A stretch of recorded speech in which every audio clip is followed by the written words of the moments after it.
Veronica.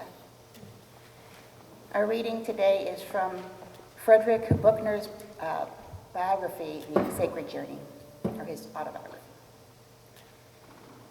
Memory is more than a looking back to a time that is no longer. It is a looking out into another kind of time altogether, where everything that ever was continues not just to be, but to grow and change with the life that is still. The people we loved, the people who loved us, the people who, for good or ill, taught us things, dead and gone though they may be, as we come to understand them in new ways, it is as though they come to understand themselves in new ways too. As we come to love them in new ways, it is as though they come to love us in new ways. It is not just the past we are talking about, but a past that, in this sense, is still present, and in this sense, perhaps, will always be. When you remember me, it means that you have carried something of who I am with you, that I have left some mark of who I am on you. It means that even after I die, you can still see my face and hear my voice and speak to me in your heart. For as long as you remember me, I am never entirely lost. We need each other greatly, you and I, more than much of the time we dare to imagine, more than much of the time we dare to admit.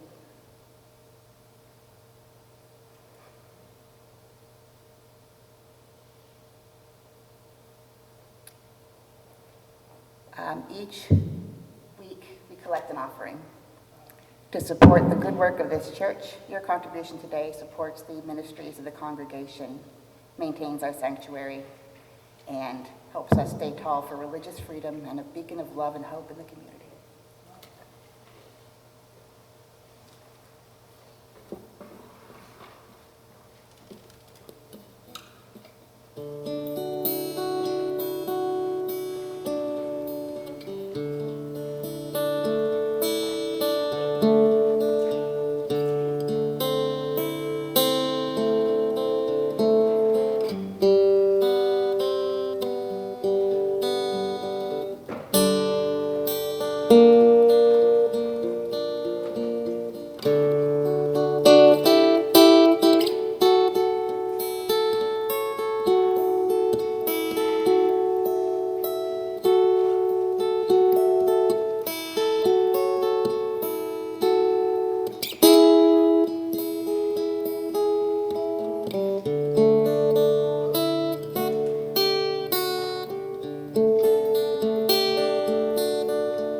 Thank you, guys.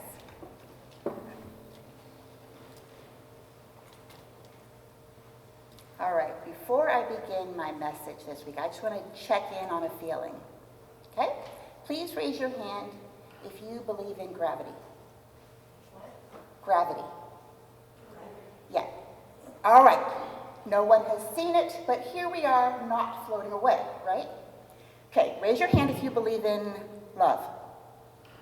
My people. Okay, last one. Raise your hand if you've ever felt the room change when a certain person walks in the room. I have. No instrument can measure that tilt, but everyone has felt it. We trust invisible forces all the time. So to me, it doesn't feel strange to suggest that churches have ghosts. Not in the traditional specter sense, memory haunted, a faint afterglow gathered from ordinary days, like your grandmother's house where you can still sense her perfume years after she's gone. The kind of echo you absorb rather than hear. Those are the ghosts I'm talking about. You've already met them, but you probably don't have names for them yet, so I would like to offer a field guide, a taxonomy. So churches, by their nature, are the perfect breeding ground for ghosts. You notice it if you're the first person here in the morning. The space feels different when it's empty. The pews are still, but the quiet has a presence to it. Not peaceful, it's attentive, like the room is leaning in, holding its breath. If you spend enough time in a church, you'll notice you're never the only one there, even when you are. It's the lingering shimmer of everything a community leaves behind. Its courage and its tenderness, its mistakes and its attempt to repair them. Think of it as atmospheric inheritance, layers of longing, effort, memory, and meaning built up decade after decade. Or if you prefer something plainer, imagine them as spiritual dust motes. Every field guide needs a starting point, and with church ghosts, the rule is to start low. So we head to the basement. Church basements all smell the same. Metal folding chairs, ancient coffee can, cardboard softened by times, that faint chemical sweetness of things left behind. Somewhere near a bin of costumes no one can explain, something shifts its weight. Beneath that clutter is a hum. It's the archive of stalled intentions, a ghost built from forgotten initiatives, from good ideas that never made it out of the meeting. Picture it like a to-do list that has developed opinions and started caring about you back. Its question surfaces as soon as you're still enough to hear it. What commitment did you quietly shelve?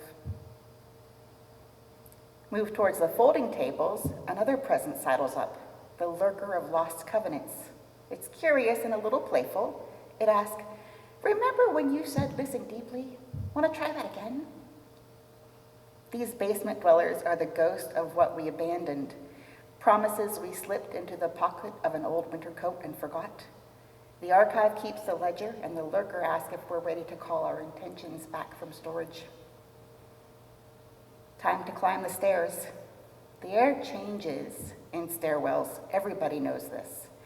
The scent of coffee drifting down from upstairs and the dust from storage rising from below. The stillness that exists around you when you have a safe spot to take a moment. That's the hovering hush. This is the quietest of the ghosts, the most patient. It remembers the person collecting themselves before walking into the sanctuary, or pretending to check their phone to avoid small talk. The person carrying a loss that keeps finding new ways to hurt. Or just loneliness, that particular pain of being surrounded by people and still feeling unseen. Nobody cries in the church bathroom. It's too echoey in there. We cry in stairwells, where the acoustics are kinder. You might stand here longer than you need to. The hush doesn't judge. It just keeps company without asking anything of you. Step into the sanctuary. This is where it starts to get crowded. Sanctuaries collect experiences the way corners collect dust. In the quiet, you can almost hear the murmur of voices, the rustles of orders of service, the soft thump of closing hymnals, the remembered rhythm of children drumming on pews despite hushed reminders about gentle hands. Over time, all of it's been pressed together into something denser than air. The echoes tug at us from all directions.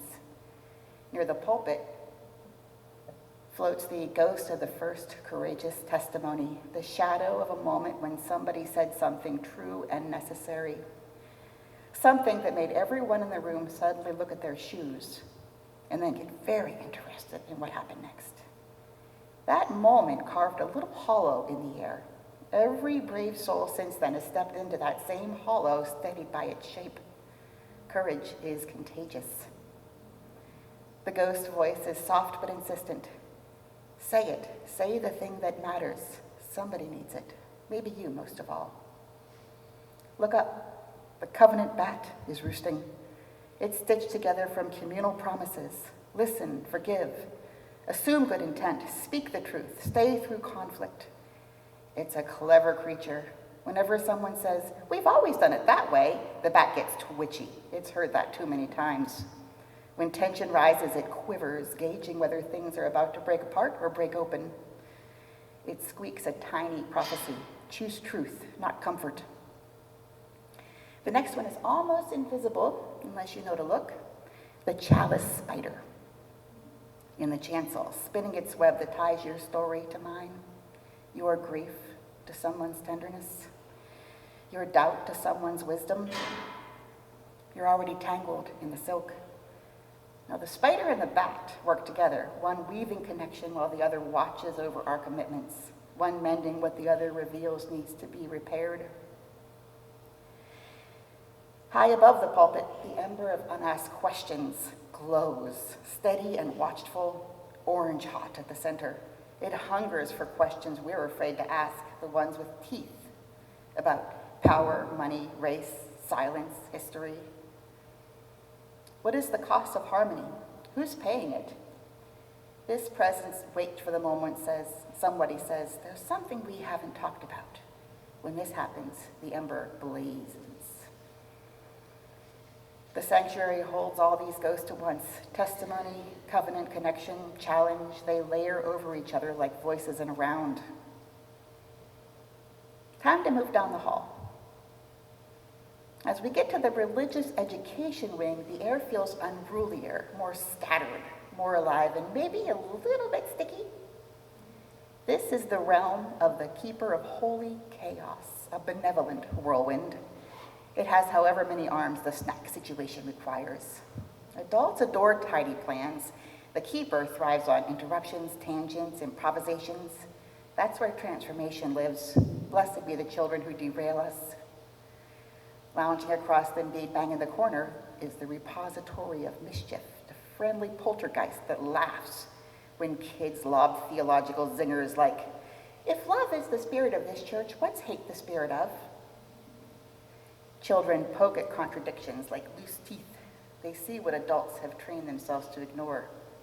Now these ghosts adore this church, and they know kids are prophets, so they conjure holy mischief, because juice box incidents will wash out. But adults who've made themselves too careful might need to be saved from themselves. As the glitter settles, something quieter calls from down the hall. In the minister's office or the library, the place with bookshelves people actually use, the quality of light gets softer, more inviting, and a little bit unsettling at the same time. The shadow of the vast unknown dwells here. Don't be misled by the word shadow. This one glints. It swats its certainty with the glee of a cat batting something fragile off a shelf. This presence is wide awake to wonder. Listen, it's purring its sermon. We don't know everything. Isn't that marvelous? Let the mystery make you generous, not guarded. Stand here in the doorway and take inventory. Which of these ghosts feels most alive to you right now? The archive tugging at your sleeve, the ember sharpening its gaze, chaos and mischief down the hall, the glinting shadow of not knowing?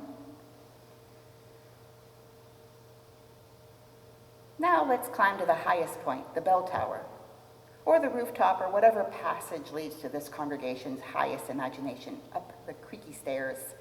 The air up here tastes like clarity.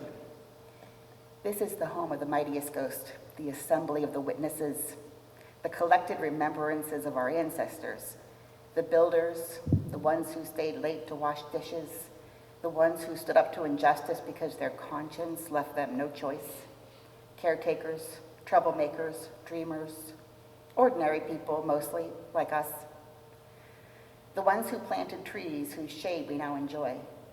They also planted some weeds, without meaning to, but that's a conversation for another day. Ours is a living tradition, which means we don't just inherit the past, we learn from it and we create what comes next. The witnesses aren't nostalgic. They don't want us to preserve what was or coast on their legacy. They lean in with a gentle, enormous question. What will you dare now that it's your turn? But the ending isn't up here. The final presence lives in the space between us, the living light. We create it together.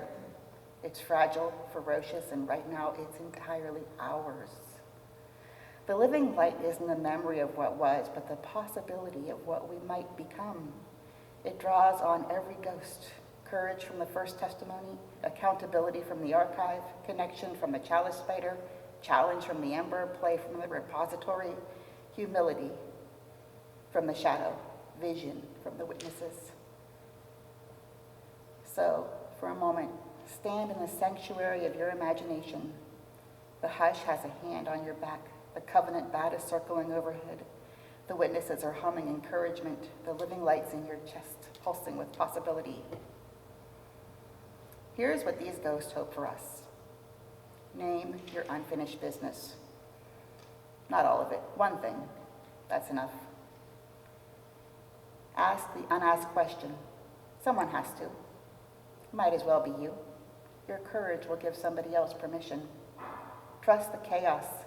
Be willing to look foolish if it means being awake. Choose questions over answers. Tend the light. Show up. Let yourself be moved. Be willing to change. Be generous with your time, your attention, your courage. The light isn't ours to keep. It's ours to carry for a while, then pass along. Take it into the week ahead, so wherever you go, the room feels just a little different. Because here's the quiet truth tucked inside all of this. Someday, someone you'll never meet will feel the echo of the choices we make here. That's the work of community. We leave the lights on. We make a place that remembers. That memory becomes the welcome someone else will feel. But that's later. Right now, the ghosts stitched into this place lean towards us to steady us.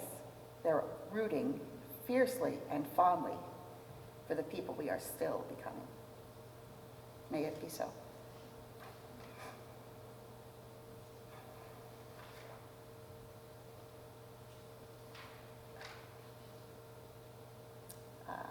Please rise in body or spirit and join us for our closing song, which is Our House.